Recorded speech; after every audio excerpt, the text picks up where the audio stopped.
All right, so it's going to be on C.S. Peirce and George Spencer Brown. I'm going to view the two of these folks' ideas through the lens of seeking semiotic self-evidence for logic and math. And so I'm going to start with a couple of quotes, and then corresponding to each quote is going to be a key theme of the talk. So this first one is from William Bricken. He says, to understand the foundation of mathematics, it is necessary to abandon the symbolic representation of mathematics. And then this one is from Aristotle. So he says, to say of what is that it is not, or of what is not that it is false. While to say of what is that it is, and what is not that it is not, is true. And so this one is from Spencer Brown himself. He says, the major aspect of the language of mathematics is the degree of its formality. And he says, what we aim to do in addition is to provide a more general form in which the ordinary language of experience is seen to rest. So the first theme is going to be icons and diagrams, so more pictorial forms of representation in contrast to more conventional and symbolic forms. And the second theme, this is corresponding to Aristotle's definition of truth and falsity. That's going to be presence and absence, and that really amounts to distinction. And the third theme is going to be perceptual experience. And so that is what Spencer Brown in that third quote called the ordinary language of experience. And that is something that Peirce would call firstness. And so I'm going to start with a bit of a rhetorical question. That question is, what do you think of when you hear the word diagram? So a lot of us logicians, we might think of a Venn diagram. Some of us mathematicians, you might think of a more geometric diagram. And then some of the computer engineers here, you might think of a circuit diagram. But who would be thinking of something like this or something like that? So interestingly enough, C.S. Peirce himself would actually consider those last two pictures to be diagrams. So he says here, he says, in the one kind, the parts of the diagram are seen in the visual image to have their relations supposed. He goes on to say that both geometrical figures and algebraic formula themselves are diagrams. So this is a pretty counterintuitive thing at first. So even if we view it instead of algebraic formula, if we think of words in natural language. So if we're speaking in terms of our native language, a language that we're familiar with, it's quite easy to gloss over the spatial representational qualities of that language. So what we might do is view an example of a word from natural language which we are wholly unfamiliar with. So here's a good example here. Does anybody here know Inuktitut? Nobody? Okay, good. All right, so this is a word from Inuktitut. It's a language spoken by Canadian and Alaskan natives. And so looking at this, so even though it's a one-dimensional string of characters, you start to see a little bit more of the spatial and relational aspects of it there. Okay, so this brings us to another quote from Peirce. So this is actually where he defines the notion of icon and diagram. I'm going to actually use these more precise notions of icon and diagrams for the rest of the talk. So he says an icon is a sign which stands for its object because of the thing perceived. It excites an idea, naturally allied to the idea that object would excite. And he said the diagram is a kind of icon, particularly useful because it suppresses quantity of details and so allows the mind more easily to think of the important features. And he says that many diagrams resemble their objects not in all their looks. It is only with respect to the relations of their parts that their likeness consists. So not only is he calling a diagram a kind of icon, he's making the point that a diagram is a more abstract, more skeletal version of an icon. So for instance, say you have a picture of a house, and this house is representing the physical properties of a physical house, and then compare this to a diagram of a logical or mathematical idea, which is representing an abstract entity, and not in virtue of any physical features, but in virtue of the relational features and structure. And so this is a pretty intuitive way to look at it. So here you have the given icon, and Peirce uses the term exciting. So it's an exciting a certain idea, and you have an object exciting another idea. And then between these two ideas, you have some sort of structural relationship, some sort of isomorphism, if you will, preserving the features that you have in mind.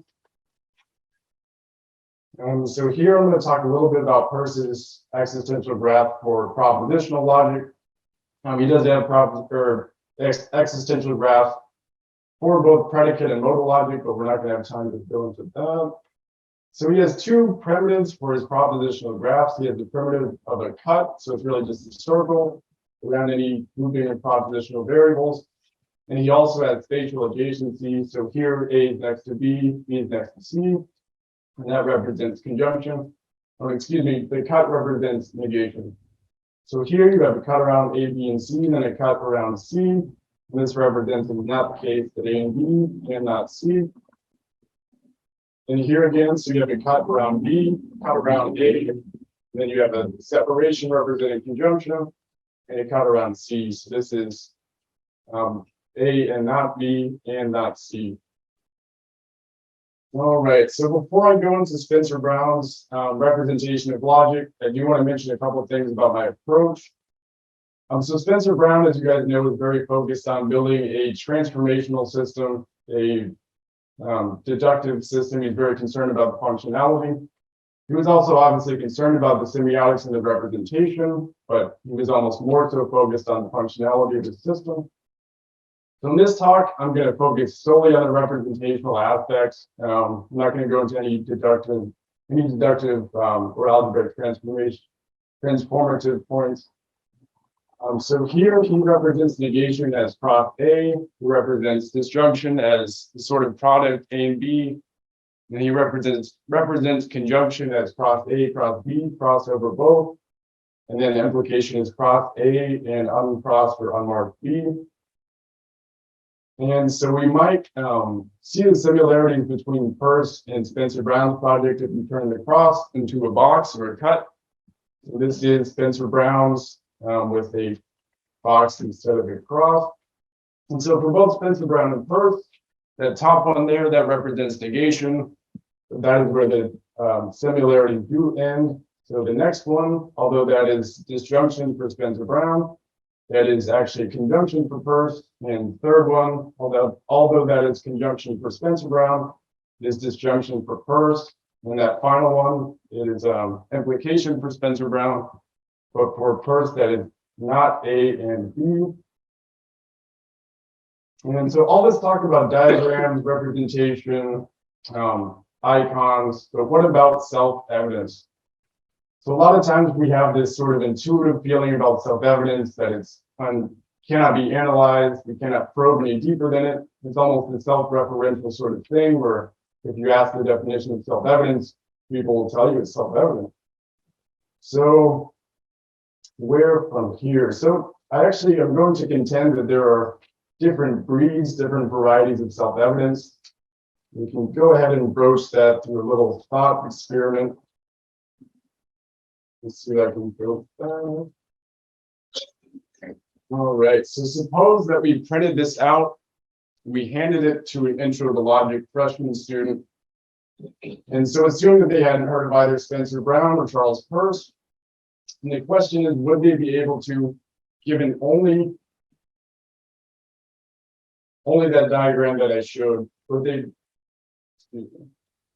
so say we hand them this and it has no natural language whatsoever, no description, would they be able to pair each icon to each corresponding propositional variable or propositional connective? I assume the answer is no, because it's not exactly clear, given no context whatsoever, which is intended to represent which. So this brings us to the first kind of self-evidence I want to talk about. So I call this representational self-evidence. So we can call a group of icons representationally self-evident if and when is presented with a well-formed arrangement of them, is immediate from the busyness basic form alone, without any symbolic context. So by symbolic context, I mean any sort of natural language, any sort of natural language introduction, description, analysis, so forth. So without any natural language, it is evident from that visuospatial form alone, which ideas are intended to be represented. And so I'm going to contrast this to something I call operational self-evidence. So this is something that we see in Spencer Brown and his calculus. So I define this as call something operationally self-evident when given the symbolic context. So given that natural language, introduction, description, etc. So given that when you're presented with a well-formed arrangement of them, it is immediate from the visuospatial form alone, how to apply each of those rules of transformation. So in the case of Spencer Brown's crossing and calling, so once one has committed these to memory, once you've learned through the natural language context how to apply them, what they mean. So it is self-evident in that case, when you see an expression like this, which rules to apply in order to reach that final expression. So in this sense, Spencer Brown is extremely self-evident. His project is very self-evident, but we still are stuck on this sort of standard of self-evidence. So like I said, with the thought experiment of printing it out and handing it to an intro to logic student, it seems that without any natural language context, you would not be able to match up the proper icon with the proper logical connector. All right, so it's not exactly clear how to achieve representational self-evidence. So notice that what it entails is that you're building icons from scratch. Essentially, you're building up from objects. But so thankfully, we have a little bit of guidance from this man right here. This is Hans Freudenthal. He was a Dutch mathematician. He was an algebraic topologist and logician. And in 1960, he wrote this book right here.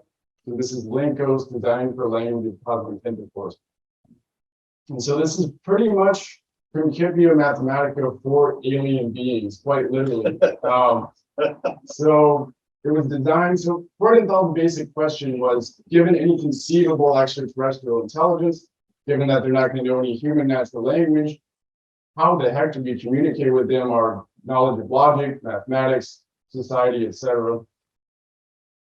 And so his basic approach to this was repetition and repetition and more repetition. So this is actually a quote from him there. He said, "We shall communicate a number of formulas that is large enough to justify the supposition that an intelligent receiver can conclude from these texts what the words mean."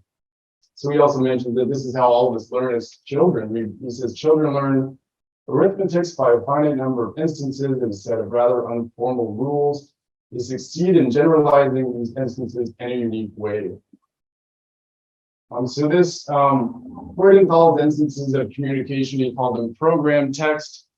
And so he would represent the beginning of a program text with a sort of pound sign or hash. He would represent the end of it with another hash. And so his basic idea was to introduce each object or pre-variable. And then, so these symbolize pauses. So he would introduce the object, pause, introduce, pause, and so forth. And so this is one of his program texts where he introduces the idea of both number and numeral. So he has 1 dot, numeral 1, 2 dots, numeral 1, 0, and so forth. So each of Freudenthal's so-called program texts follows this sort of basic schema, this sort of basic diagram. So what he does is he starts with objects. And so assume that we're projecting the signal to an ET. He's seeing, it's just a literal aggregation of objects. So he doesn't even know yet. After a certain point of repetition, he does not yet know that what is being communicated or that what he's seeing is a assemblage of signs. And so at some point through the repetition, some of those objects become signs or indices. And then even more, once he begins to generalize, then he has a sort of icon that he can work with.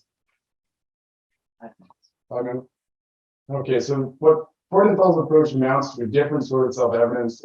I call this generative representational self-evidence. So I define this as if after learning what constitutes a well-formed grouping of icons without any assistance from natural language or symbolic context, when one is presented with a well-formed arrangement of these, it's immediate from that visuospatial form, without any natural language context, which ideas are intended to be represented. But we are still left now, as brilliant and as creative as Freudenthal's project was, we are still left with a little dilemma. We can go back to the example of the intro to logic student. And so assume that for whatever reason, so this is Freudenthal's program text introducing the idea of implication. So assume that we taught this student a different symbol for implication instead of the arrow. and assume that they either didn't know the symbol, we're telling them a different one, and assume that they didn't know the greater than symbol. So given that, if we hand this to them, would they be able to tell you unambiguously, self-evidently, that this represents logical implication? I believe the answer is no way. So we're back to this idea of representational self-evidence. How we make it clear without any natural language context which icon was intended to represent what. So my plan is to fuse Freudenthal's approach of generative representational self-evidence. So we're going to build up from objects to signs. And then also, we're going to aim for representational self-evidence after we have built that sign. So not only do we want to build the sign from scratch, but we also want to have that sign as a finished product, that icon as a finished product, be self-evident in itself. So this is, it might take a little bit for a freshman to figure that out, but I'm pretty sure he would at least have a shot at it compared to the other examples. So that is my approach. And so now I'm going to explain it. So this is all based on Aristotle's notions of truth and falsity. So presence and absence and distinction. And so this is a sample program text for introducing the notion of truth and falsity. So here, to say what is, you have a dot, presence, presence, presence. So you're saying what is that it is, and that amounts to truth or presence. And to say what is not that it is not amounts to presence. So truth again, then you aggregate those, and this is your definition. Well, not yet a definition, but this is your arrangement of objects pointing to truth, and so on for falsity. And here's a program text introducing the idea of, so it's not yet a variable, it'd be improper to call it a variable, but I'm using that little subscript X there to simply mark a difference. So here you're introducing the idea that even if it's a different dot, that this property of truth or falsity is preserved regardless of the exact identity of the dot. You can do it for, it's supposed to be, you can also do that for Y as well. You hammer home the point. And so this is an icon representing negation. So it immediately, from without, even if I weren't even giving you a talk, even if I hadn't explained the idea behind it, I think you'd have at least a little bit of a shot to guess after inspection what this is supposed to represent. So the idea is that for negation, if you have truth, to say what is that it is, you flip it, it leads to falsity, truth, falsity, falsity to truth. Yeah, you What's up? finishing up. Yeah, I get this. So we have these, I have these for the rest of the propositional connectives. And so here's one of the basic ideas. So you have to have some form of aggregation. So we use X and Y coupled together. And so here you see that aggregation. So if you're talking about disjunction, you have to have a way to say that, so given any value of one composite and another value of another composite, or excuse me, object, so how does that composite behave? So that's why I have the X and the Y. And so this represents truth is preserved for the composite and falsity for the composite. And so forth. Can I just show modus ponens proof thing? That was the last bit. Oh, yeah. Just, Okay. Yeah. All right, so here's a quick little proof of modus ponens solely through icons. So here I'm introducing in the same manner of Freudenthal the given objects I'll be using. And here's that program text corresponding to truth and falsity. Then again with X, preservation of truth and falsity. And with Y, and here is the logical connectives. And so here, if we're going to prove any sort of tautology or illustrate any tautology, we do want to obviously go through each possible value. So this is introducing each possible value for each possible object. Here we introduce our tautology, modus ponens. And then here, so this is given, assuming that X is true, Y is true, and we start, we proceed in the normal order that we would with the parentheses like I showed. So for that one, you get conservation, or you get truth to say what is that it is of the composite. So that is true given both true and true, given true and false, and so on. And then the last slide is simply sum it up and to say, so really what a tautology is that for every possible assignment, there is truth and you're saying of what is that it is for the composite. There we go. All right. Thank you, Jonathan.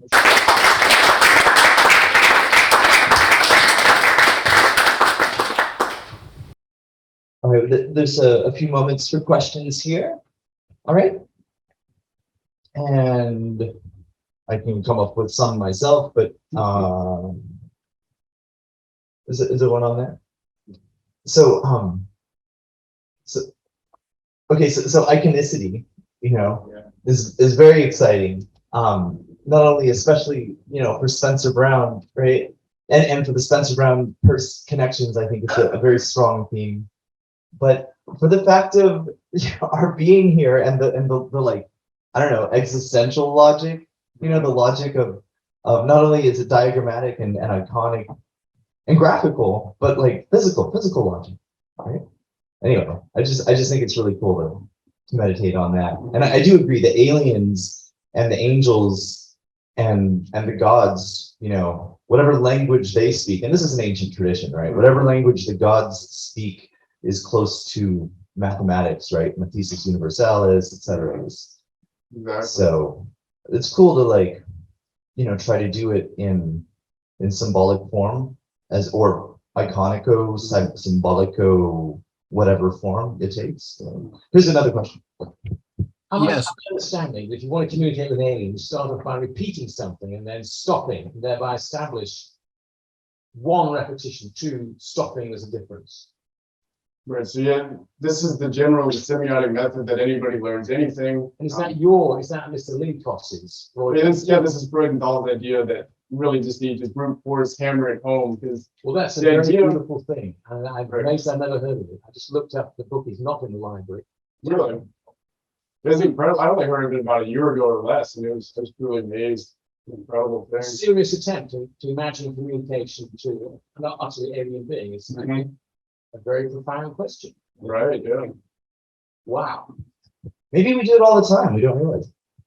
I wonder if there's a connection to be made to cybernetic theories of learning. So Gordon Pass particularly emphasizes the importance of redundancy in memory. And also Carl Pribram, there's a wonderful paper by Pribram called The 4 R's of Remembering, and he starts with redundancy. So repetition is very important, but it's not straight repetition. It's saying the same thing in different ways. Right. Yeah, you have to have it well ordered as well. You can't just blindly toss it out. But that's interesting. That's also Basin, of course. That's what Basin says where meaning resides. So there's a lot of cybernetic connections. Awesome. Yeah, I never heard of that. Thank you. A lot of us know this quote, right? From Bateson's communion before communication, right? Okay, I think we're going to have to move on now. So let's thank Jonathan.